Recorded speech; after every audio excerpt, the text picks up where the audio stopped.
반야바라 밀다 심경관자재보살이 깊은 반야바라 밀다를 행할 때 오니 공한 것을 비추어 보고 온갖 고통에서 건너느니라. 사리자여, 색이공과 다르지 않고 공이색과 다르지 않으며 색이고 공이요 공이고 색이니 수상행식도 그러하니라. 사리자여, 모든 법은 공하여 나지도 멸하지도 않으며 더럽지도 깨끗하지도 않으며 늘지도 줄지도 않느니라. 그러므로 곧 가운데는 색이 없고 수상행식도 없으며 안이비설신의도 없고 색성향 미촉법도 없으며 눈의 경계도 의식의 경계까지도 없고 무명도 무명이담까지도 없으며 늙고 죽음도 늙고 죽음이 다함까지도 없고 고진열도도 없으며 지혜도 듬도 없느니라. 얻을 것이 없는 까닭에 보살은 반야바라 밀다를 의지함으로 마음에 걸림이 없고 걸림이 없으므로 두려움이 없어서 뒤바뀐 헛된 생각을 멀리 떠나 완전한 열반에 들어가며 삼세의 모든 부처님도 반야바라 밀다를 의지함으로 세상의 깨달음을 얻느니라. 반야바라 밀다는 가장 신비하고 밝은 주문이며 위 없는 주문이며 무엇과도 견줄 수 없는 주문이니 온갖 괴로움을 없애고 진실하여 허망하지 않음을 알지니라. 이제 반야바라 밀다주를 말하리라.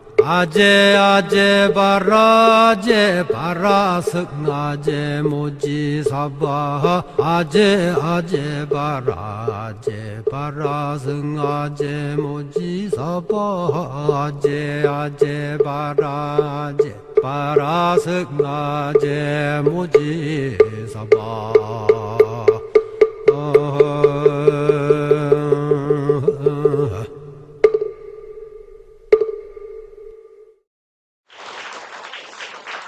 네, 그 병자호랑 관련 체험담에서 만난 그 스님들 이야기를 잠깐 보겠습니다. 그래서 포위 남한산성이 이제 포위가 되고 열흘도 더 지난 시점, 굉장히 이제 경계가 삼엄한데 그때 이제 그 남한산성을 지키러 올 것이다. 각 도에 있는 근왕병들이 올 것이다라고 하는 믿음과 얘들이 꼭 와야 된다라고 하는 그런 생각에서 이제 그 스님들을 4~5명을 불러다가 밖으로 내보내게 됩니다. 이제 산길을 잘 안다라고 해서 그렇게 나갔고 그 중에 한 명이 들어와서 충청도 관찰사 정세규라고 하는 사람의 이 보고서를 가지고 들어옵니다. 당시 조정에서는 사실은 굉장히 고무적인 이런 것들이었거든요. 우리를 구하러 오겠다라고 하니까. 근데 이제 결론부터 말씀드리면 정세규 부대는 싸움에 집니다. 그래서 정세규는 그 싸움에 져서 뭐 절벽에서 떨어져서 자살을 시도했지만 겨우 뭐 살았다라는 식으로 되는데 가장 먼저 싸워서 가장 먼저 졌기 때문에 그것으로 나중에 전공을 인정받습니다. 그래서 싸움에 졌기 때문에 공으로 인정받는 그런 매우 아이러니컬한 그런 상황에 빠지게 되는데 첫 번째였기 때문에 그렇습니다. 여하튼 그런 메신저로서 스님들이 활동을 하셨다라는 거고요. 그런데 이 비슷한 구조 내용 중 이런 것들이 있어요. 선전관 민진익이라고 하는 사람도 역시 앞에 스님들이 했던 것처럼 남한산성의 포위를 뚫고 충청도에 가서 그 충청도 부대에 그 보고서를 가지고 들어와요. 그때는 또 그 인조가 이렇게 이야기합니다. 그대들을 보니 담력과 기백이 많아 쓸만하구나 이러면서 칼을 하사하고 통정대부로 올립니다. 스님들한테는 그런 게 전혀 없었다라고 하는 거죠. 이 정묘호란 때 기록을 보면 밑에 있는 거요. 이런 내용이 있습니다. 세자, 소현세자입니다. 정탐인을 모집해 보내더라도 반드시 어느 진의 보고 문서를 얻거나 어느 주의 현판을 가지고 돌아온 뒤에야 믿을 수 있다. 그러니까 실제로 저쪽 얘 부대에 가서 만나고 왔는지 안 왔는지를 알려면 증거를 가져와야 된다. 왜? 안 가고 거짓말로 보고하는 경우들이 많기 때문에 그렇게 했더니 이제 영부사 오리 이원익인데 이 사람이 그렇게 가르쳐서 보내겠다라고 할 정도로 이른바 이 무관들이나 그 당시에 공무원들은 이 어떤 뭐 태만, 뭐 겁에 질려서 했다라든지 그런 어떤 소홀한 측면들이 있었지만 이 스님들의 어떤 근실함 이런 것들 대가를 바라지 않는 이런 것들이 읽어낼 수 있다 이런 생각이 좀 들었습니다. 그리고 1월 7일 날 그 들어온 장계에 의하면 도원수 김자점, 전라도 관찰사 이시방, 그다음에 통제사 윤숙, 전라도 병사 김준룡, 그다음에 승장 각성 등이 군사를 이끌고 나온 사실에 대한 장계가 들어왔다. 그래서 각성 스님은 뭐 잘 아시는 것처럼 이 남한산성을 수축할 때 그 도총섭으로 하셨던 이런 분들이고요. 그래서 그 직접 어떤 예하 누구에 의해서 뭐 부림당하거나 이런 것들이 아니라 승병 그 부대 자체가 만들어져서 직접 의병처럼 출진했다. 뭐 이런 사실도 있었음을 알 수가 있습니다. 정묘호란 때도 이런 것이 있었는데요. 정묘호란 때 보면 그 당시 공주에서 병사가 1,400명이었는데 정묘호란 때 승군이 전라도 지역의 승군이 1,000명이 조직되거든요. 다른 부안이나 이런 지방군보다도 오히려 숫자가 많을 정도인 것도 따로 말씀을 드리겠습니다. 이 남한산성 안에는 그 10군데의 절이 사찰이 있었습니다. 그래서 그 병자호란 내에 이 사찰 안에서 무슨 일들이 있었는지 잠깐 보도록 하겠습니다. 이 남급은 개원사라고 하는 절에 있었는데요. 1월 22일 이게 종전으로부터 일주일 전쯤 됩니다. 나무하는 군사가 성을 나가도 나무할 곳이 없었다. 최부가 사령부가 개원사에 딸린 행랑채 한 채와 주의 옥사를 뜯어서 성첩의 땔감으로 주라고 명하였다. 이 성첩의 땔감은 그 성을 지키고 있는 군사들의 어떤 난방용으로 지급했다라는 거. 그 다음 날 또 개원사의 행랑채 한 채를 또 뜯습니다. 그러니까 사찰은 이제 이런 식으로 됐었던 거죠. 그 당시 개원사가 굉장히 큰 사찰이어가지고요. 그 사찰 안에 여러 장수들과 군사들이 이제 그 기숙하고 있었습니다. 그러면서 그 안에서 이런 내용들. 오늘의 사태는 모두가 이름난 선비들의 고담줄론에서 말미암은 것이니 만약 이 무리들을 제거하지 않으면 나라 구실을 할 수 없을 것이다. 어떤 사람들은 만약 나라에 문사, 그러니까 선비들이 없으면 편안해질 수 있을 것이다.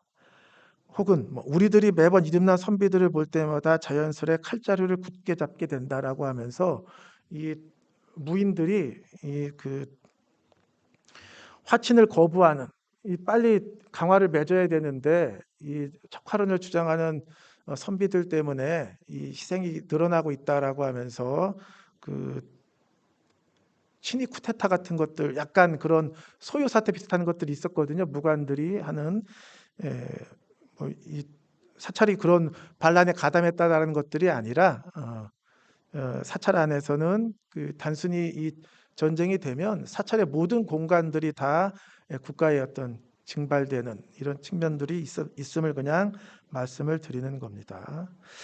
그다음에 이거는 이제 그 정충 2월 29일이면 이제 강화하고 한 달이 지나서인데요.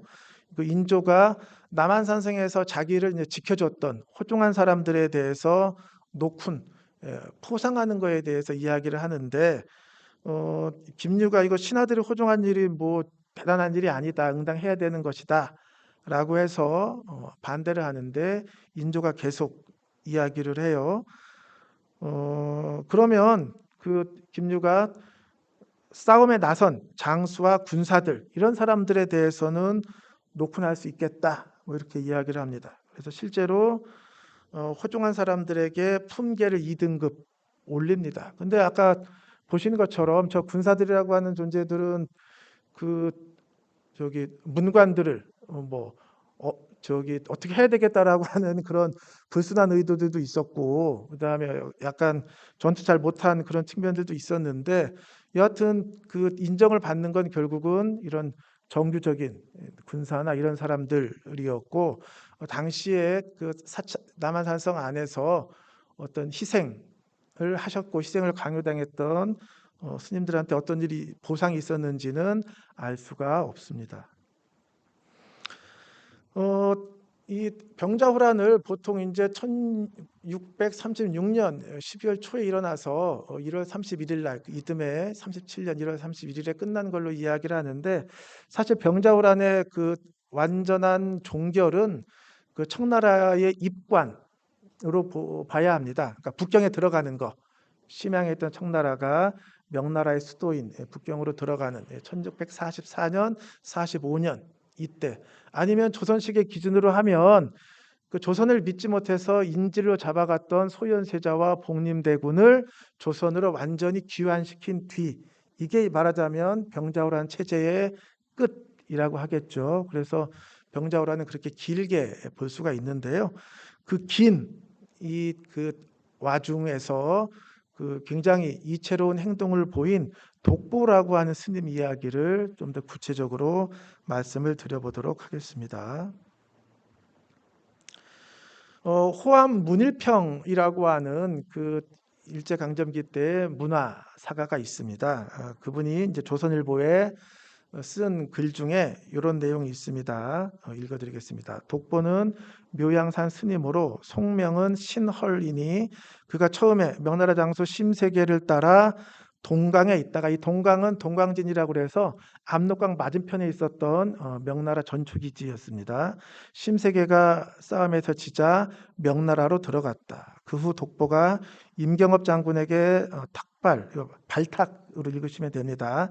발탁한 바 되어 밀명을 띠고 자주 명나라에 내왕하여 많은 공로가 있었는데 당시 새롭게 일어난 청나라 세력으로 해서 완벽하게 단절된 조선과 명나라 두 나라가 다시 서로 기맥을 통하게 된 것은 이 독보 스님의 힘이다.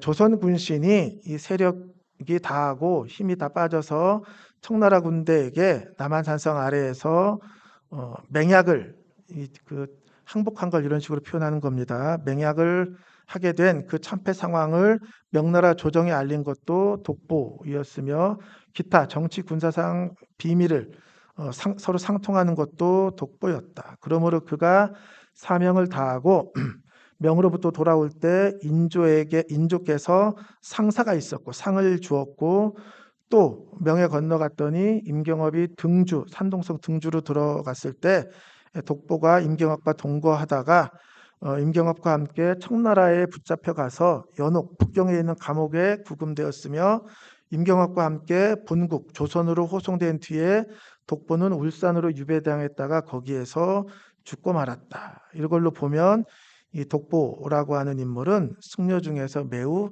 이채로운 인물이다. 이렇게 이야기를 하는데 두 사람을 언급하거든요. 이 독보 스님하고 그 구한말의 이동인이라고 하는 그 스님을 이야기하면서 스님 중에서 그 이채로웠던 인물.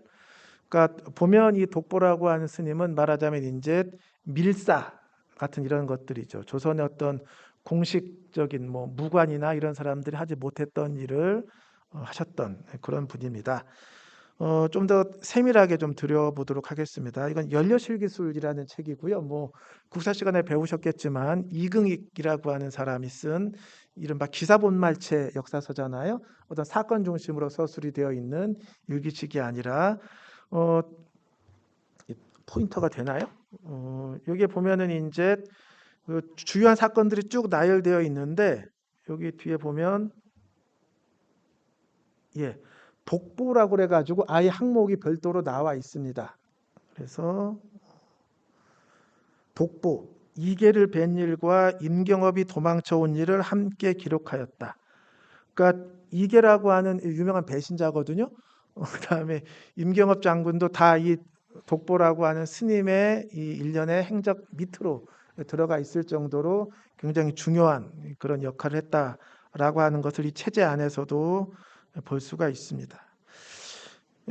다음은 이 독보라고 하는 스님을 어떤 식으로 조선의 사대부들이 활용했는가, 이용했는가를 보도록 하겠습니다. 아까 말씀드린 것처럼 조선과 명나라에 단절되어 있는 것들을 이어주는 그런 메신저로서의 독보 스님의 행적이 있는데 그 행적을 어떻게 활용하느냐? 신경진이라고 하는 사람이 있습니다. 이 사람은 조선의 유명한 무장이고 인조 반정을 일으킬 때 참여했던 사람인데요. 앞에 우리가 개원사에서 봤던 거 있죠? 그 군사들이 저 선비들 때문에 안 되니까 쟤들 어떻게 해야 되겠다라고 할 때 그 무력 시위를 뒤에서 주도했던 인물이에요. 그러니까 수비 책임자인데도 이제 그렇게 했던 사람인데 이 사람이 나중에 이 사람 죽은 뒤에 그 후손들이 박세채라고 하는 유명한 문인에게 이제 의뢰해서 지은 행장에 보면 이 그 임경업이 그 독보 스님을 명나라로 보낸 그런 일에 자기가 이제 공의 또한 최명길 공과 함께 의견을 개전하여 임금의 동의를 얻어 자문을 갖추어 군문과 여러 장수들에게 보냈다라고 하면서 여기에 이제 요즘 표현으로 하면 숟가락을 하나 얹는 거죠. 독보를 보낸 일에 나도 주관하였다. 그 다음에 이시조가 쓴 이명한이라고 하는 사람의 이 문집에도 이명한에 대해서 독보를 보낸 일에 또한 직접 참여하였다라고 되어 있는데요. 이 이명한이라는 사람은 병자호란 때 남한산성에 못 들어가요. 그러니까 그 당시에 현직 그 관료뿐만 아니라 전직 관료들도 사실은 전쟁이 나면 임금을 호종해야 되는 게 의무인데 못 들어갔단 말이에요. 그러면 못 들어간 거에 대한 그 자기 나름대로 변명이나 어떤 그걸 해야 되는데 그걸로 이제 이 전란 뒤에 독보 스님을 명나라로 보낸 거에 대해서 자기도 참여했다라고 이야기를 하는 겁니다. 그러니까 말하자면 이제 그 독보 스님은 어떤 척화의리의 상징처럼 이제 지금 쓰이고 있는 거죠. 이건 이제 그 이시양이라고 하는 평양 출신의 그 이북 출신 문인들이 별로 안 됩니다. 조선 시대에. 그러니까 과거급제자는 많은데 이 고위직으로 올라가는 사람들이 드물었는데 그 사람이 쓴 기록에 보면 이런 이야기가 또 나옵니다. 이건 그 최명길이 주인공인데 최명길이 평안도 관찰사에 있던 정태와 함께 묘양산의 승려 독보를 찾아내어 명나라로 보냈다. 이런 이야기들. 그러면서 이제 시 가을 동산 숲에 드니 온갖 입이 우는데 귀밑머리 눈같이 희어 거울 속이 훤히 화나구나. 전부터 무한히 애태우던 일을 모두 다 산승의 석장에 맡기노라. 그래서 아예 이제 독보 스님을 이제 스님으로 이제 명명을 하고 있는 거죠. 이게 이제 최명길의 지천집이라고 하는 문집에 실려 있는 모습입니다. 그래서 독보에게 주다라고 하면서 앞에 있었던 그 시가 그대로 인용되어 있습니다. 내용 중에 보시면 아시겠지만 첫 번째 줄에 만엽명 온갖 입이 운다. 가을이 들어서 가을이면 낙엽이 지는 거고 낙엽, 망국, 온갖 입 그러니까 이 명나라가 위태로워지니까 이 조선의 많은 사람들이 슬퍼하는 것들인 거고요. 뭐 거울 가운데 환하다, 밝다라고 하는 걸 저 밝을 명자를 쓰고 있잖아요. 저건 이제 명나라를 상징하는 이런 것들입니다. 그래서 조선의 어떤 그 여러 이런 걱정하는 그런 마음들, 이것들을 이제 명나라에 알리는 이런 일들을 이 스님에게 맡겼다라고 하는 것들이 이 짧은 시 안에도 들어가 있는 거고요. 그다음에 이제 뭐 정태화한테 보낸 시에도 보면 역시 비슷한 그런 뉘앙스의 일들이 있습니다. 뭐 신선으로 이제 비유하는데요. 시간이 좀 부족할 것 같아서 잠깐 넘어가겠습니다. 그래서 이건 사실은 최명길 씨도 사실은 그 주화파로 몰려가지고 그 고초를 많이 겪었단 말이에요. 그러니까 주화파들이 자신들의 어떤 그 명나라에 대한 의리를 강조할 때 독보 스님의 일을 활용했다 이런 거고요. 그럼 그 반대에 있는 척화파들은 그러면 독보 스님을 어떻게 평가했느냐? 우암 송시열이 나중에 이제 뭐 그 윤증이라는 사람과 굉장히 반목을 하는데 그때 여러 가지 이야기를 합니다. 그러면서 홍익한 등 사막사와 권순장 등 다섯 유생의 죽음과 포수 이사룡의 죽음은 역시 춘추대의를 빛내기에 충분했다. 사막사는 아시는 것처럼 심양 척화했다는 이유로 이제 심양에 끌려가서 죽임을 당한 사람들이고 권순장 등 다섯 유생의 죽음은 그 병자호란 때 강화도가 함락될 때 요 몇몇 선비들이 그 남문 위에 올라가서 화약을 터뜨려서 자폭하거든요. 항복할 수 없다고. 그 일, 그다음에 포수 이사룡은 그 조선 그러니까 청나라 군대가 명나라 그 최전선에 조선 군대를 파병해 달라고 해요.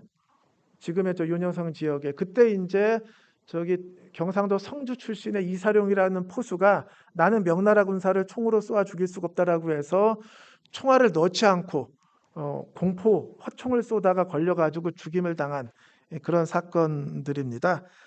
그런 것들이 다 춘추대의를 빛나는 것인데 이 독보스님을 보낸 것 이것도 이제 거기에 걸맞는 그런 일이다라고 하는 겁니다.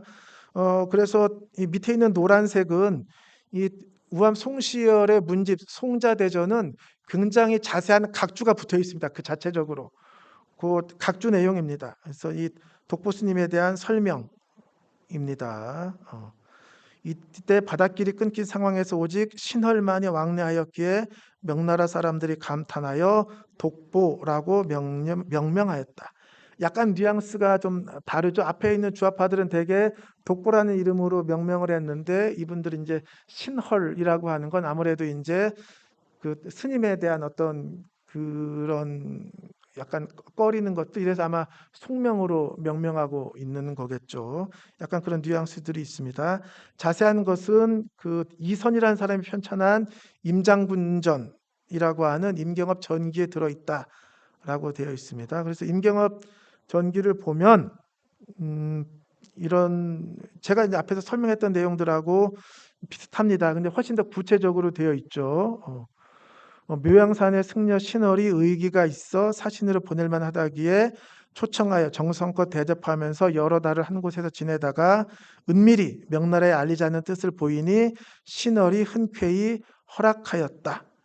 요게 이제 그 임경업 장군 이야기 그 일대기 형태로 전환이 되면서 드디어 이 그 독보 스님한테도 이 그 캐릭터로서 이른바 요즘 용어로 하면 캐릭터성이 부여되는 거죠.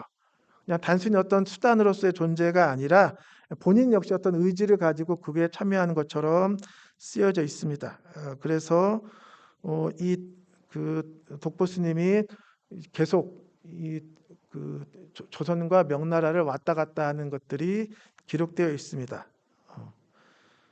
명나라 사람 신헐이 왕래했는데 감탄해서 독보라고 명명되었다 이런 것들. 이 다음부터 이제 다시 독보라고 이야기를 하는데 이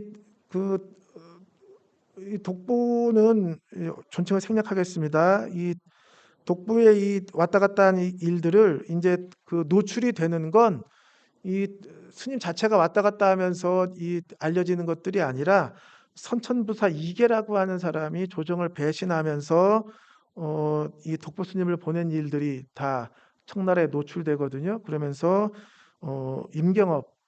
임경업과 최명길 이런 사람들이 청나라로 소환됩니다. 그런데 임경업은 중간에 탈출합니다. 최명길은 심양에 가서 저기 감옥 생활을 하는데 이때 탈출할 때 아마 독보 스님도 같이 나간 것 같아요. 1646년의 기록에 보면 이 임경업이 명나라 등주에 있었는데 마등홍이라고 하는 사람 밑에 있었어요. 이 마등홍에 대해서 청나라가 항복하라고 연락을 합니다. 그때 이 마등홍은 이미 오랑캐에 투신할 뜻을 품고 있었지만 임경업 장군은 고민하고 있었다라고 하는 거죠. 그런데 이제 남쪽 아직 청나라가 진군하지 않은 양자강 남쪽에서 상선이 와서 이때 탈출하려고 했었는데 그때 이제 독보를 마등홍에게 보내서 마등홍이 지금 어떻게 하고 있는지를 보라 이렇게 했었는데 갑자기 공교롭게도 독보를 보낸 이후에 갑자기 마등홍이 감시를 강화합니다. 그러니까 이게 독보가 임경업의 탈출 계획을 누설했다라고 하는 명시적 내용은 없지만 뉘앙스에서는 그게 느껴지죠. 그래서 그 다음 구절 장군은 독보에게 분노하여 그를 참하려 했으나 장졸들이 동료들이 구하는 바람에 그렇게 하지 못했다. 얼마 뒤에 마등홍은 청에게 항복하였고 장군은 붙들려 북경으로 끌려갔다. 이제 결국은 이제 어떤 독보에 의해서 임경업이 탈출에 실패하고 청나라에 잡혀간 것처럼 암시되어 있습니다. 이거는 이 다음 이 파란색으로 된 이 내용은 이제 정조 때 임경업 장군의 실기가 연보가 또 작성이 되는데 그 연보에서 내용을 보면 독보에게 이제 임경업이 이렇게 이야기를 합니다. 홍주 이게 마등홍이에요. 이게 이 당시 사람들 이름들은 시대에 따라서 조금씩 표기가 막 달라지는데 여기에서는 이제 더 이 독보의 어떤 캐릭터가 더 악역이 강화됩니다. 재물이 있어서 그것을 차마 버리고 갈 수 없고 위험을 무릅쓰고 남쪽까지 가고 싶지 않아서 결국은 임경업을 넘긴 것처럼 그리고 이 대화 장면이 굉장히 길게 나오는데 뭐 가증스럽다진 않지만 그런 뉘앙스가 강하게 들어가 있죠. 말은 이렇게 이야기하면서 행동은 밀고 한 것처럼 이렇게 묘사가 되어 있습니다. 그러니까 이런 식으로 애초에 어떤 자기들의 어떤 행적 이런 것들을 이야기할 때에는 이 독보 스님의 행적들을 어떤 장식처럼 쓰다가 점점 후대로 내려올수록 임경업이라고 하는 사람을 영웅화 시키면서 독보 스님의 역할이 점점 부정적으로 바뀌어지고 있습니다. 그러면 왜 그러냐? 그거는 임경업이 영웅이어야 했기 때문이고 영웅의 어떤 영웅성을 가장 크게 강조하는 방식은 파토스, 몰락이죠. 비참하게 몰락할수록 그 영웅성이 강화되고 그러면 비참한 몰락의 최대 장식 요소는 뭐죠? 배신이죠. 그것도 나는 신뢰했지만 하는 어떤 이런 식으로 독보에 대한 형상화가 이루어지고요. 아예 이제 민간 영역에서 이거 지금으로 보여드리는 건 이제 임장군전이라고 하는 한글 소설인데요. 거기에 보면은 이 밀사로서의 독보의 역할은 사라집니다. 그리고 임경업이 청나라로 끌려가지 않으려고 탈출해서 속리산으로 들어가는데 그 속리산에서 있었던 스님으로 등장을 합니다. 속객이 없고 스님이 승려 서너 명이 있어서 임경업을 보고 괴상하게 여겨서 임경업이 말하기를 나는 전쟁 때 부모 처자 다 잃고 마음 둘 데가 없어서 출가하려고 왔으니까 머리를 깎아달라 이렇게 했는데 아무도 수상하게 여겨서 깎아주지 않았는데 독비라 하는 중이 삭발하여 이런 식으로 해서 독부라고 한 이름으로 등장을 합니다. 그러니까 독보와 독부는 오에서 우로 바뀌었는데 뉘앙스 차이가 완전히 바뀝니다. 독보의 보는 걸음보자에서 독보적인 이런 건데 독부는 이게 잘못 보면은 홀로 독자의 산의 부자가 아니라 이 독살할 때 독자처럼 된단 말이에요. 예. 그런 식으로 이제 임경업의 동료로 등장을 하고 경업이 절에 돌아와 독보를 달래어 짐을 지우고 경강 주인의 집으로 오니 그러니까 한강으로 왔다는 이야기고 거기에서 이제 이 경강 상인의 배를 뺏어가지고 명나라로 들어가는 그런 이야기가 나옵니다.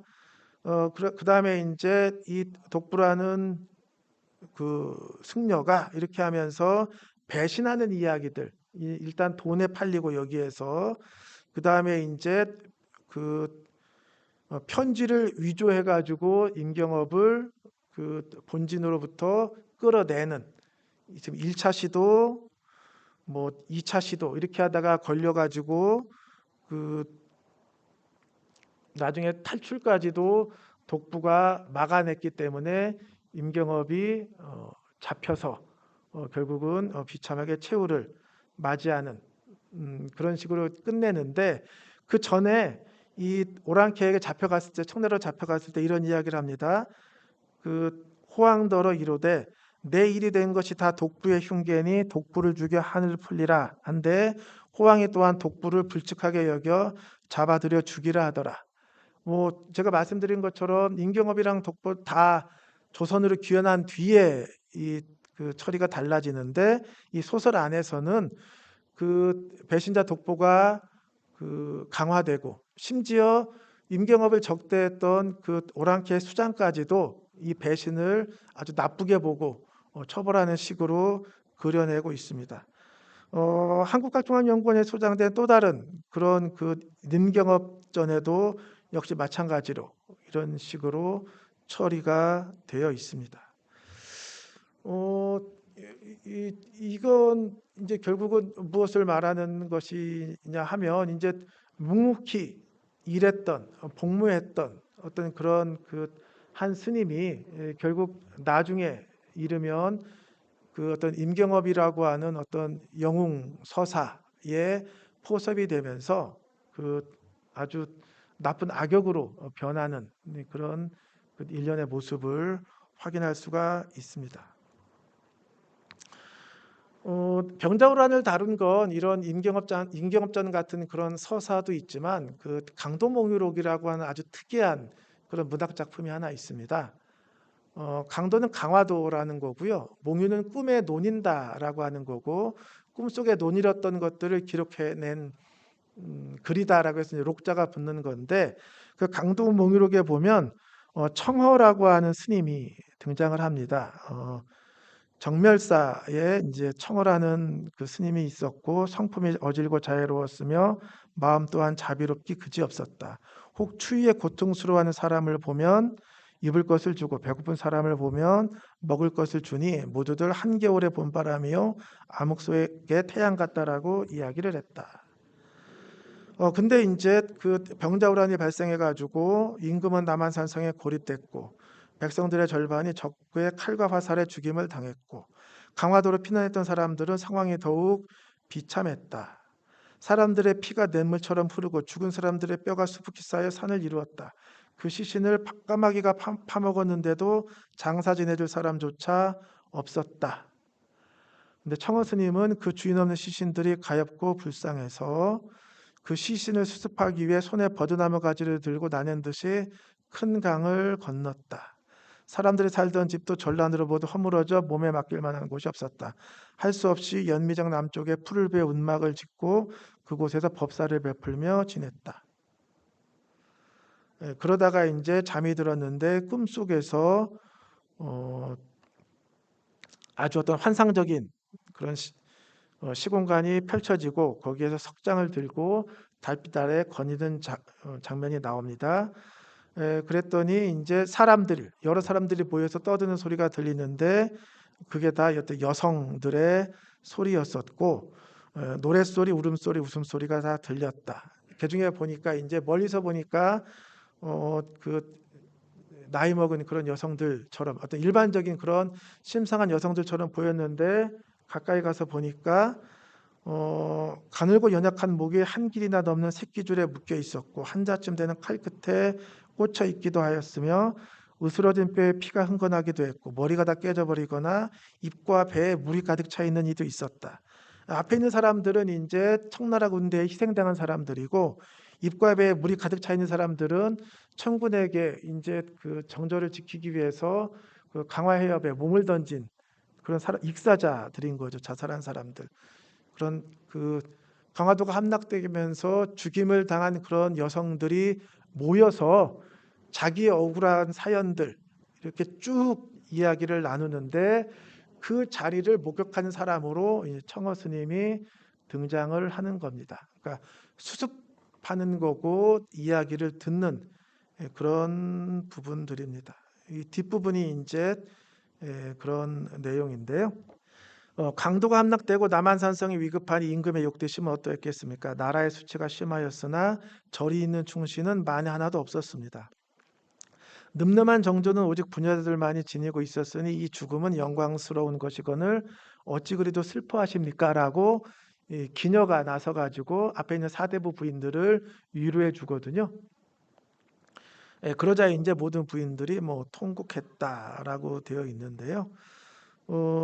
제가 이제 오늘 들려드릴 이야기의 마지막으로 이걸 가져온 이유는 사실은 이 병자호란이라고 하는 이 미중유의 전쟁에 있어서 그거를 준비를 한 남한산성이라고 하는 최후의 보장처를 쌓은 것도 각성 스님을 비롯한 스님들이었고 남한산성 안에서 밖으로 그 다음에 청나라에서 포위된 한반도 내에서 중국 대륙으로 계속 어떤 메신저로서 역할을 했던 것들도 스님들이었고 이렇게 억울하게 죽은 사람들을 수습하려고 하는 그 시도 중에도 스님들이 했었고 이런 것들이 있었는데 사실은 그 임진왜란 때 승병에 비해서 병자호란 때 이런 불교가가 했던 어떤 그 헌신과 노력 이런 것들에 대해서는 아직 좀 잘 알려지지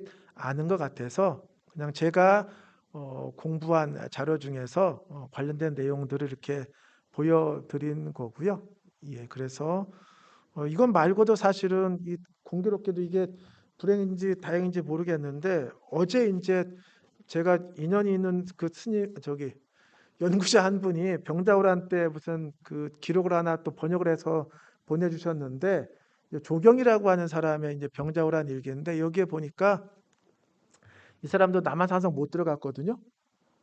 대신에 이제 자기 혼자 살러 나가면 나중에 어떤 책임 추궁을 당할지 모르니까 이 남한산성 주변을 돌아다녀요. 그 돌아다닌 데가 관악산에 있는 뭐 연주대, 불성사, 뭐 수리산에 있는 절들 이렇게 하면서 사찰 중심으로 이제 피난 생활을 하면서 자신의 어떤 견결함을 이야기하더라고요. 그래서 뭐 요는 한국 불교라고 하는 것들, 그 다음에 사찰이라고 하는 것들 이런 부분들이 그 자리에 있음으로 해서 그 자리에서 묵묵히 자기 수행을 다 했었고 그게 그 당시 조선이라고 하는 어떤 공동체에서 굉장히 중요한 역할을 했었고 우리는 그걸 잘 모르고 있고 그것들을 잘 더 알리고 여러 가지 사연들 이런 것들을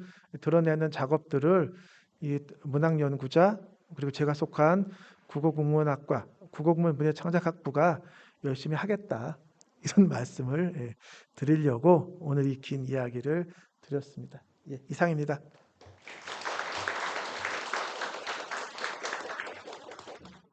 귀한 시간 내주셨는데 혹시 뭐 교수님께 궁금한 사항 있으시면 질문해 주시기 바라고 저는 개인적으로 하나 여쭤보고 싶은 게 이 독보 스님의 법명이 원래 독보셨는데 뭔가 이제 아니면 워낙 걸출하게 활동하셔서 후대의 독보 스님, 독보적 인물이라고 예, 할까요? 그렇죠. 예, 그렇게 예, 예.